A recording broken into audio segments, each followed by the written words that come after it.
Hi everyone, welcome to digital GK classes. तो आज जो है हमारी क्लास 7 के एनसीईआरटी का चैप्टर 4 है। 16वीं से 17वीं शताब्दी तक मुगल।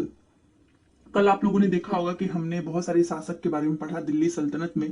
और मैंने आपको बोला भी था कि क्रोनोलॉजी में पूछता है तुर्की, तुगलक, खिलजी, सैयद लोदी, ये सारी चीजें क्वेश्चंस पूछे गए हैं। तो अब आपको बहुत सारी चीजें समझ में आ चुकी होगी चैप्टर 3 में। आज का चैप्टर 4 बहुत इंपॉर्टेंट है और यहाँ से ना बहुत प्रश्न पूछे गए हैं। आप ये देख सकते हैं कि आपको मुगल के बारे में पूछा जाएगा।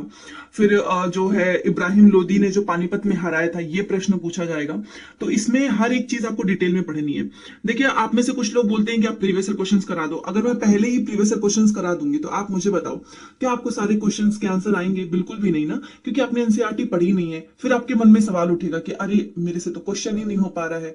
तो वो कैसे होगा जब आपको पहले आपको चैप्टर पढ़ना चाहिए, फिर आपको प्रीवियस ईयर क्वेश्चंस करना है बीच बीच में। हर संडे हम करेंगे ही, ठीक है। तो ये सारी चीजें हैं और चलिए स्टार्ट करते हैं। और लास्ट में मैं क्वेश्चन के आंसर जो भी आपसे पूछती हूँ आपको जरूर बताइएगा। और पहली बार जो भी आए हैं तो चैनल को सब्सक्राइब करके प्लीज वीडियो को लाइक करके मोटिवेशन बनाए रखें ताकि हर दिन क्लासेस मिले।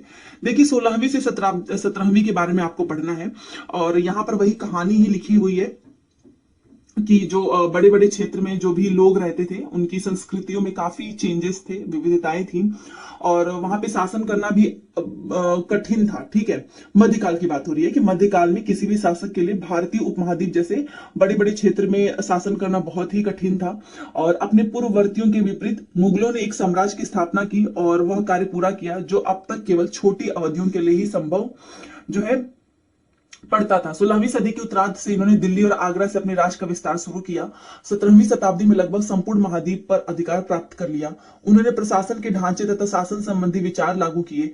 वे उनके राज के पतन के बाद भी टिके रहे। यह एक ऐसी राजनीतिक धरोहर थी जिसके प्रभाव से उपमहाद्वीप में उनके पश्चात आने वाले शासक अपने को अछूता ना रह सके। तो यहां से प्रश्न नहीं पूछेगा, बट मैंने आपको बताया है क्योंकि हम पढ़ रहे हैं 16 से 17वीं शताब्दी मुगल के बारे में, तो ये आपको पता होना चाहिए। और ये फोटो बताइए, आप में से कितने लोगों ने देखा है? लाल किला है हमारा, ठीक है। तो ये आप देख सकते हैं फोटो, लाल किला। तो आज हमारे भारत के प्रधानमंत्री स्वतंत्रता दिवस पर मुगल शासकों के निवास स्थल दिल्ली के लाल किले की प्राचीन से राष्ट्र को संबोधित करते हैं, ठीक है। ये तो आपको पता ही है, सभी को पता होगा कि जो स्वतंत्रता दिवस पर यही से जो है राष्ट्र को संबोधित करते हैं जो भी हमारे भारत के प्रधानमंत्री हों। और अभी तो मोदी जी ने ही किया है, अब तो चुनाव है, देखते हैं कब होगा। बाकी आप में से कितने लोग वोट जो है देने जाएंगे, क्योंकि बहुत सारे लोग तो वोट ही नहीं देने जाते हैं, तो वो जरूर जाए। और हाँ, नोटा पे मैंने एक चीज देखा है कि लोग नोटा की बात कर रहे हैं। अगर आप नोटा पे दबाकर क्या करोगे, कोई ना कोई तो जीत ही जाएगा ना। तो इससे बेटर है कि आपको लगे कि आपकी जॉब के बारे में जो सोच रहा है आप उसको जो है वोट दीजिए, ठीक है। अपना वोट बस वेस्ट मत करना और जरूर देना, ठीक है। देखिए, अब यहां से पढ़ते हैं। आखिर में सबसे पहले ये बताओ मुगल कौन थे, ये तो आपको पता होना चाहिए। देखो, मुगल जो है ना, दो महान शासक वंशों के वंशज थे, ये आपको पता होना चाहिए। जो दो महान शासक थे उनके जो वंश थे ना, उसके वंशज थे ये। जैसे कि माता की ओर से वे मंगोल शासक थे, चंगेज खान, जो कि चीन और मध्य एशिया के कुछ भागों पर राज करता था, के उत्तराधिकारी थे। माता की ओर से कौन है? मंगोल शासक चंगेज खान, ठीक है। पिता की ओर से ईरान, इराक व वर्तमान तुर्की के शासक तैमूर, जिसकी मृत्यु हुई है 1404 में, के वंशज थे। तो ये प्रश्न पूछता है, तो मुगल में अगर माता की ओर से पूछेगा तो आपको पता होना चाहिए मंगोल शासक चंगेज खान, जो कि इस पर जो है राज करता था। और पिता की ओर से ईरान, इराक, वर्तमान तुर्की का जो शासक था तैमूर, ठीक है ना, इसके वंशज थे मुगल। परंतु मुगल अपने को मुगल या मंगोल कहलवाना पसंद नहीं करते थे, ठीक है ना। जो मुगल थे ना, वो नहीं चाहते थे कि कोई उनको कहे कि भाई तुम मंगोल वंशज के हो, जो कि उनकी माता की ओर से था। ऐसा इसलिए था क्योंकि चंगेज खान, ये जो है ना चंगेज खान से जुड़ी स्मृतियां सैकड़ों व्यक्तियों के नरसंहार से संबंधित थी। मतलब उसने बहुत ही लोगों को मारा है। तो माता की ओर से जो चंगेज खान था उसके बारे में ऐसा कहा जाता है कि यादें हैं कि इसने बहुत सारे लोगों का जो है नरसंहार किया है, मारा है। तो यही स्मृतियां मुगलों के प्रतियोगी उज्बेकों से भी संबंधित थी, ठीक है। तो इसलिए इनको पसंद नहीं था कि कोई हमें कहे कि तुम मंगोल शासक से हो, ठीक है। दूसरी तरफ जो मुगल थे ना, वो तैमूर के वंशज होने पर गर्व का अनुभव करते थे। ये चाहते थे कि लोग इनको तैमूर वंशज के नाम से जाने, ठीक है। ज्यादा इसलिए क्योंकि इनके इस महान पूर्वज ने ना, क्यों ऐसा, क्योंकि जो ये तैमूर है, यहाँ पर देखिए, तैमूर के वंशज होने पर प्राउड इसलिए था क्योंकि इनके इस महान पूर्वज ने 1398 में दिल्ली पे कब्जा कर लिया था। बताइए, इस वजह से, ठीक है। तो ये प्रश्न कई बार पूछा है कि मुगल जो है कौन थे, किसके वंशज थे, माता की ओर से किसके थे, पिता की ओर से किसके थे, और क्यों वो नहीं चाहते थे कि उनको कोई मंगोल कहे, तैमूर होने पर इतना प्राउड क्यों होता था। तो ये सब आपको बातें वहां पर पता होनी चाहिए। देखिए, अब आप एक बार और बोलना चाहूंगी, अगर मैं बस एक एक लाइन आपको बोल दूं ना तो किसी को पता नहीं कि क्या पूछेगा। और वैसे भी सीटेट का पैटर्न चेंज हो चुका है, इतना बड़ा तो आपका प्रश्न होगा, फिर एक एक स्टेटमेंट इतने बड़े बड़े होंगे, चार चार लाइन का, तो वो आपको एनसीईआरटी पढ़नी होगी उसके लिए। ठीक है ना। तो ये अब आपको पता चल गया मुगल किसके वंशज थे। उन्होंने अपनी वंशावली का प्रदर्शन चित्र बनवा कर किया है। प्रत्येक मुगल शासक ने तैमूर के साथ अपना चित्र बनवाया है। तैमूर होने पे ही इतना गर्व था, तो दिल्ली पे कब्जा किया था भाई, इस वजह से। अब यहाँ पर आप देखिए, ये लोग क्या करते थे ना, तैमूर के साथ अपना चित्र बनवाते थे, प्राउड होता था। ये देखो, मुगल फौज अभियान, ये फोटो आप देख सकते हैं। और यहाँ पर ये फोटो देखिए, ये 16वीं शताब्दी का जो युद्ध हुआ था, उसमें तोप और गोलाबारी का ये पहली बार इस्तेमाल हुआ है। यहाँ पर देखिए, ये आप तोप देख सकते हैं, गोलाबारी का पहली बार यूज हुआ है। और बाबर ने इनका पानीपत की पहली लड़ाई में अच्छे से यूज किया। पानीपत की पहली लड़ाई अभी हम देखेंगे किसके बीच में हुई है, तो ये उसकी फोटो है। अब मुगल सैन्य अभियान देखते हैं। देखो, पहला मुगल शासक बाबर, ये तो सभी को पता होगा ना बाबर के बारे में। तो जो पहला मुगल शासक था बाबर, 1526 से 1530 ने जब 1494 में फरघाना राज का उत्तराधिकारी प्राप्त किया, तो उसकी उम्र केवल 12 वर्ष की थी। 12 वर्ष में ही वो उत्तराधिकारी बन गया था। और आज के समय पे 12 वर्ष में आपको पता ही है, पता नहीं कितनी एज हो गई है, नौकरी ही नहीं मिल रही है। मंगोलों की दूसरी शाखा उज्बेकों के आक्रमण के कारण इसे अपनी पैतृक गद्दी भी छोड़नी पड़ी। ठीक है, बट मंगोल के जो दूसरे शासक थे ना, उसने आक्रमण कर दिया, तो इसको अपनी गद्दी छोड़नी पड़ी। फिर अनेक वर्षों तक ये भटका, इधर उधर छुपाते फिरते। फिर उसने 1504 में काबुल पर कब्जा कर लिया। तो ये प्रश्न पूछता है, काबुल पर कब्जा कब किया है? 1504 में। ठीक है, फिर उसने 1526 में दिल्ली के सुल्तान इब्राहिम लोदी को पानीपत में हराया। और यही प्रश्न पूछता है कि पानीपत का युद्ध किसके बीच में हुआ था, तो इब्राहिम लोदी के और बाबर के बीच में हुआ था। कब हुआ था? 1526 में, जिसमें लोदी हार गया था। और दिल्ली और आगरा को अपने कब्जे में कर लिया था किसने? बाबर ने। ठीक है, चलिए यहां पे देखिए, अब उत्तराधिकार की मुगल परंपराएं। देखो, मुगल ज्येष्ठाधिकार के नियम में विश्वास नहीं करते थे। इनके बारे में आपको पता होना चाहिए कि आखिर में मुगल के यहाँ की परंपराएं क्या थी, कल्चर क्या था। तो ये लोग ना ज्येष्ठाधिकार वाले नियम को फॉलो नहीं करते थे, जिसमें ज्येष्ठ पुत्र ही अपने पिता के राज का उत्तराधिकारी होगा। जैसे होता है ना कि राजा का पहला बेटा है तो वही राज्य संभालेगा, ये लोग इसमें भरोसा नहीं करते थे। इसके विपरीत उत्तर सॉरी इसके विपरीत उत्तराधिकार में वे सहदायद की मुगल और तैमूर वंशों की प्रथा को अपनाते थे। तो यही प्रश्न पूछा है कि ये किस प्रथा को अपनाते थे। तो ये लोग उत्तराधिकारी किसी को भी बनाना है तो सहदायद की मुगल और तैमूर वंश की प्रथा को अपनाते थे। ठीक है, जिसमें उत्तराधिकार का विभाजन समस्त पुत्रों में कर दिया जाएगा कि भाई इतना है तो चलो 4-5 बेटे हैं हमारे तो सब में बांट दो। आपके अनुसार उत्तराधिकारी का कौन सा तरीका सही था, ज्येष्ठाधिकार या सहदायद? और ये सहदायद का मतलब पूछता है कि ये सहदायद क्या होता है, तो इसमें यही होगा कि जो भी हमारा उत्तराधिकार का जो विभाजन है वो सभी बच्चों में कर दो, सारे पुत्र में कर दो। तो ये मुगल की परंपरा थी, ये लोग ज्येष्ठाधिकार में भरोसा नहीं करते थे।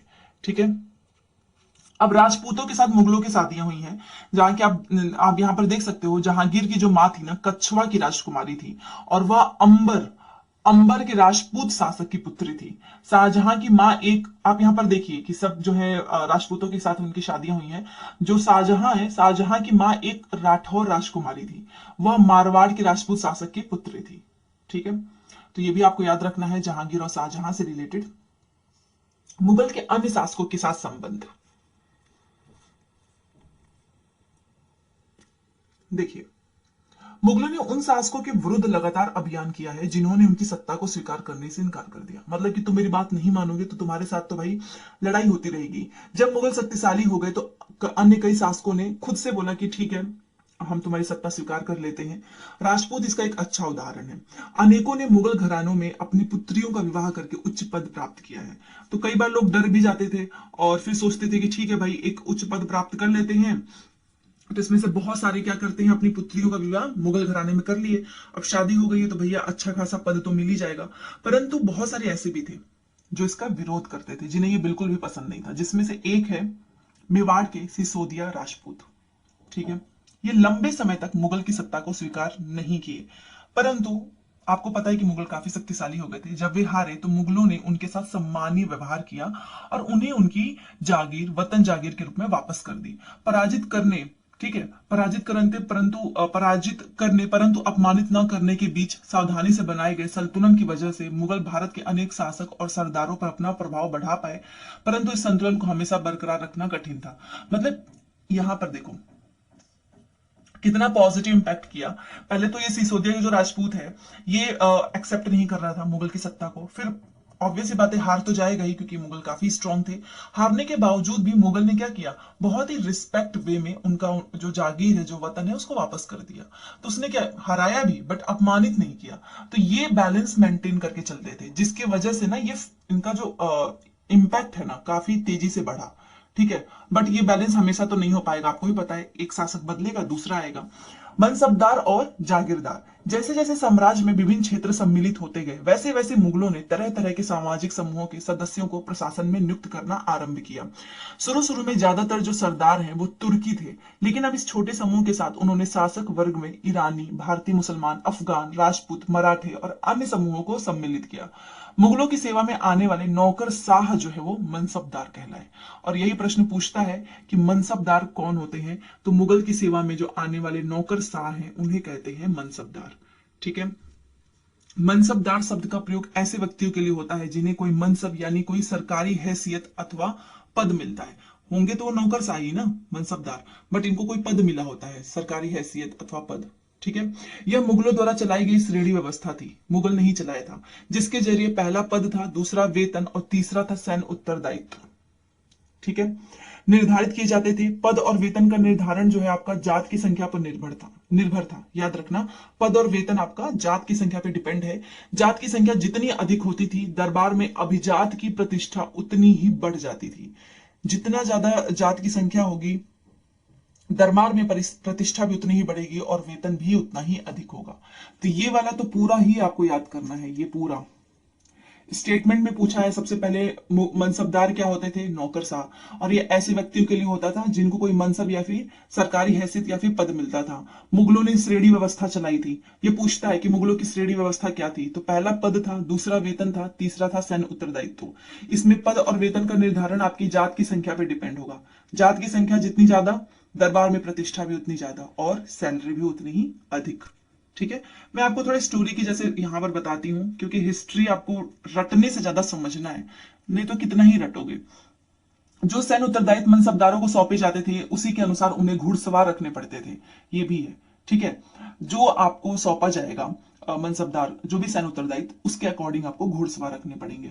मनसबदार अपने सवारों को निरीक्षण के लिए लाते थे, वे अपने सैनिकों के घोड़ों को दगवाते थे और वे सैनिकों का पंजीकरण करवाते थे। इन कार्यवाहियों के बाद ही उन्हें सैनिकों का वेतन देने के लिए धन मिलता था। मनसबदार अपना वेतन राजस्व एकत्रित करने वाली भूमि के रूप में पाते थे। अच्छा, ये होता है पहले, मतलब ज्यादा से ज्यादा भूमि से ही जो टैक्स आता है ना, उसी से सैलरी वगैरह मिलती है। तो इनका भी यही था, जिन्हें जागीर कहते थे। तो जागीर आपसे पूछा जाएगा तो क्या कहेंगे आप, जागीर किसे कहते हैं? मनसबदार अपना वेतन राजस्व एकत्रित करने वाली भूमि के रूप में पाते थे, जो तकरीबन इक्ताओं के समान थी। ठीक है, कितना? इक्ताओं के समान थी। परंतु मनसबदार मुक्तियों से भिन्न अपने इक्ताओं, मैंने आपको कल ही पढ़ा दिया था, इक्ता और इक्ताओं कल पढ़ाया था मैंने। परंतु मनसबदार मुक्तियों से भिन्न अपने जागीरों पर नहीं रहते थे और ना ही उन पर प्रशासन करते थे।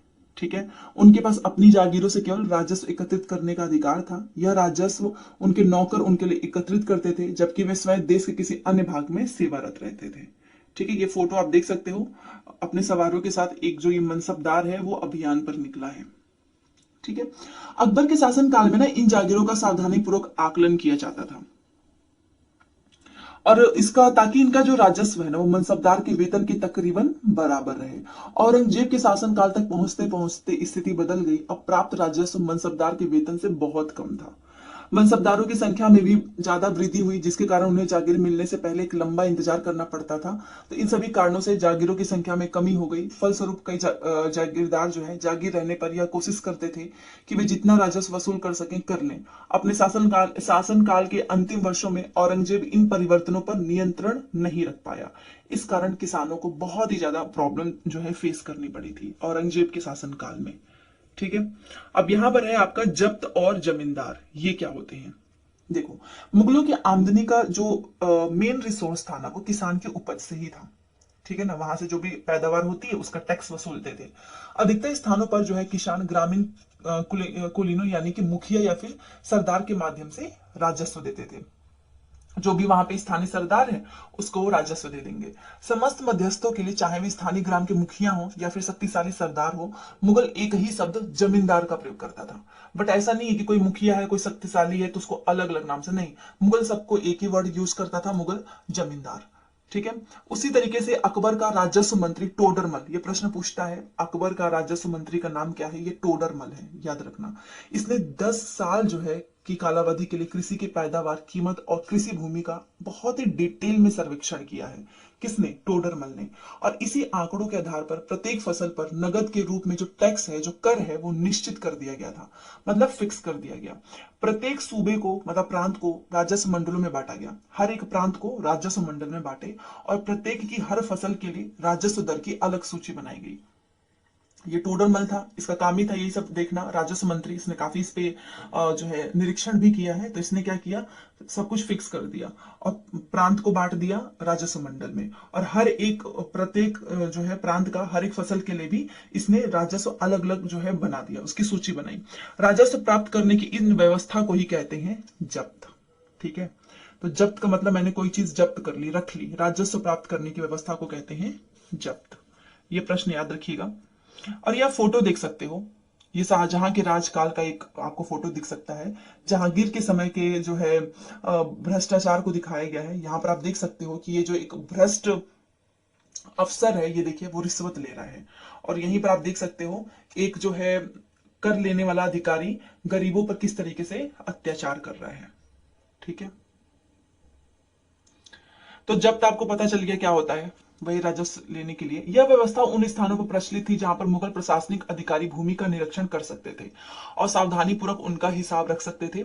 ऐसा निरीक्षण आपको गुजरात और बंगाल में ही ज्यादातर संभव नहीं हो पाया है। यहाँ पर देखिए, कुछ क्षेत्रों में जमींदार इतने शक्तिशाली थे, ये जमींदारी तो है, कि मुगल प्रशासकों द्वारा शोषण किए जाने की स्थिति में वे विद्रोह कर सकते थे। कि अगर जमींदार है कोई बहुत पावरफुल है और कोई मुगल प्रशासक जो है टॉर्चर कर रहा है, तो वो उसके खिलाफ आवाज उठाएगा।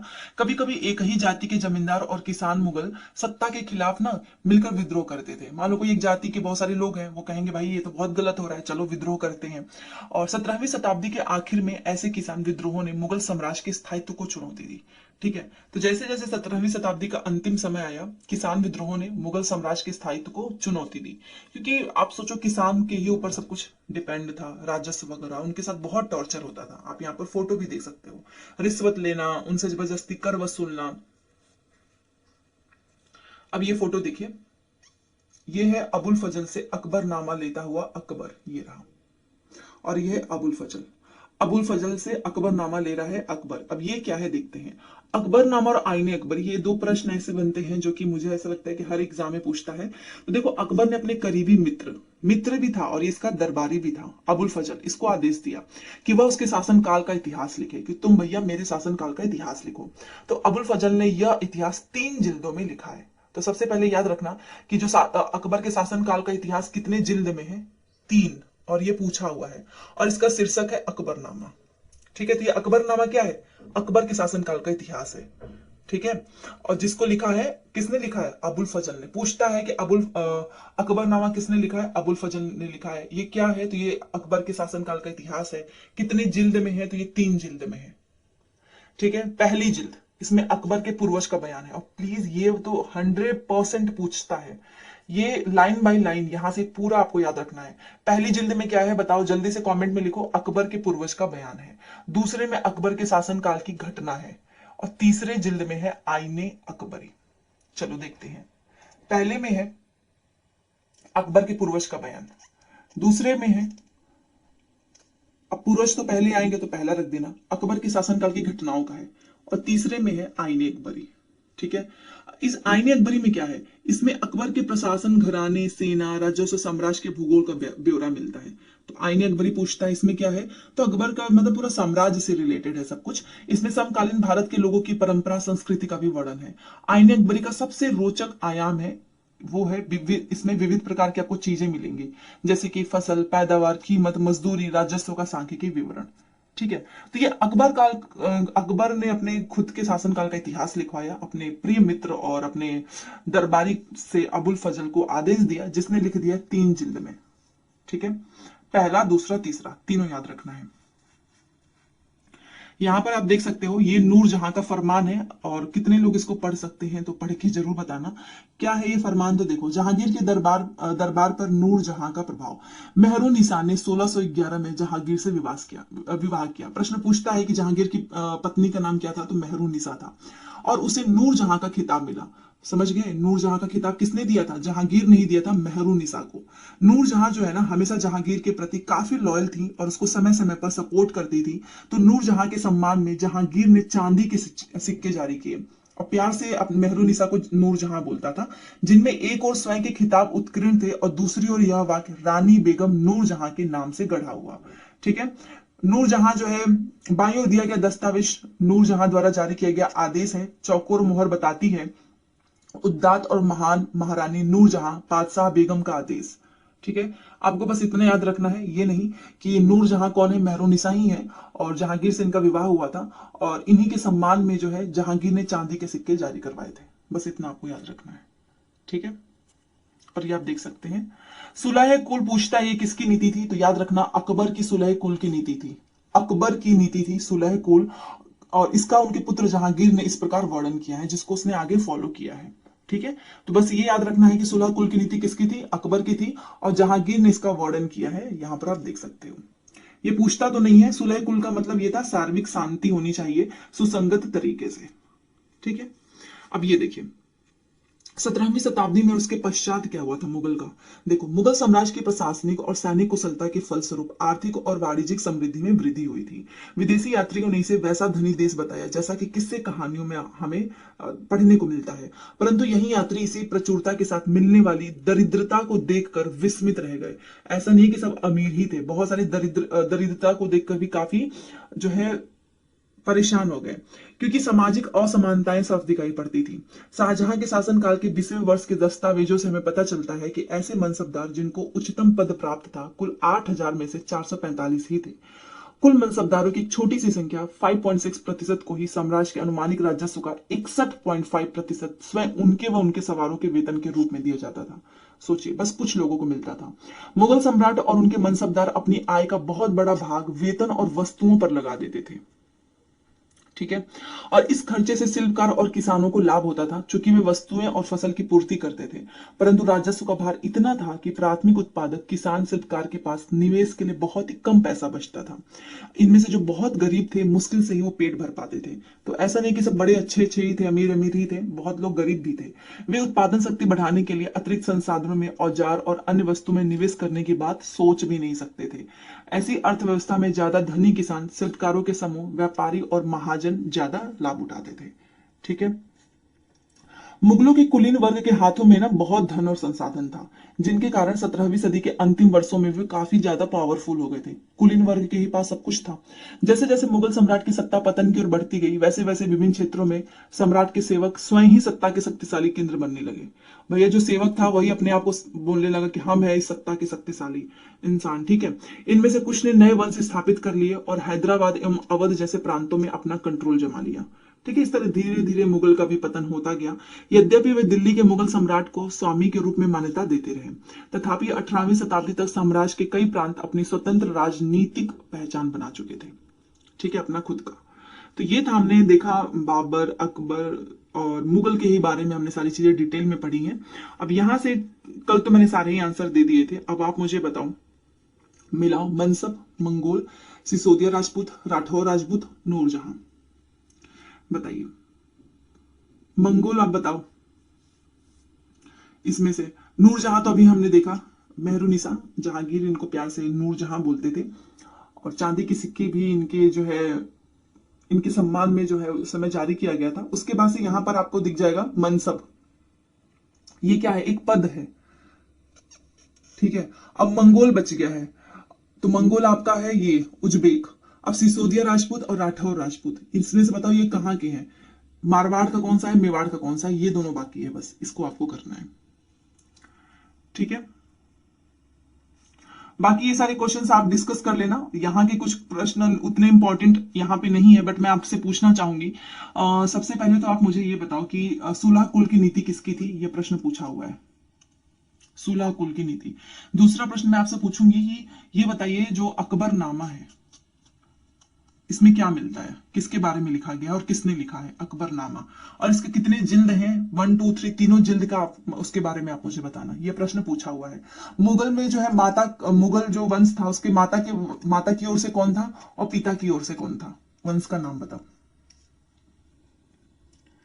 ठीक है, तो ये सारी चीजें आपको बताना है, ये प्रश्न पूछा हुआ है डिटेल में, तो मैंने सोचा कि इसको कंप्लीट करते हैं। और बाकी 5 बजे बीपीएससी की क्लास है एससीईआरटी, तो वो क्लास भी जरूर देखो, एससीईआरटी बोर्ड की है, जीएस की है। ठीक है, तो लाइक शेयर सब्सक्राइब कर दीजिएगा। मिलते हैं नेक्स्ट क्लास में। Thanks for watching.